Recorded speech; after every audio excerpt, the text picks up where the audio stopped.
How to divide irises. Hi everyone, today I'm going to show you how to divide irises. Irises need to be divided when flowering declines and the clumps become overcrowded. The best time to divide irises is in early spring or late summer.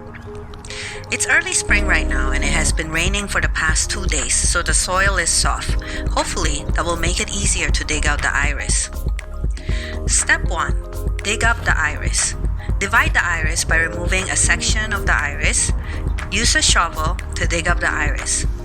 As you can see, it's not easy to dig up the iris. And it rained yesterday, so the soil should be soft, but it's still pretty difficult to remove an entire clump of iris. This is the most difficult part of the entire process of dividing your iris. Yeah, finally got it out. Step 2. Divide. Divide up the clump of iris with a scissor. Step 3. Dig a hole. Find a spot to plant your iris. Make sure you pick a sunny location. Ideally, you want a location that receives 6 to 8 hours of sunlight a day. Dig a hole for your iris. Step 4. Plant the iris. Plant the iris into the hole. Step 5. Trim the leaves.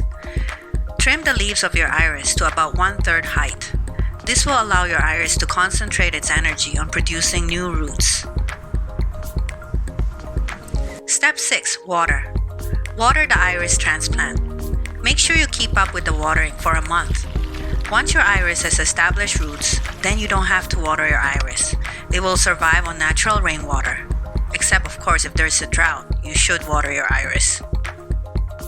Step 7. Fertilize. Fertilize the new transplant with an all-purpose fertilizer. Or you can also fertilize with a lower nitrogen fertilizer such as a 5-10-10 fertilizer. Please like and subscribe for more videos like this. Thanks for watching.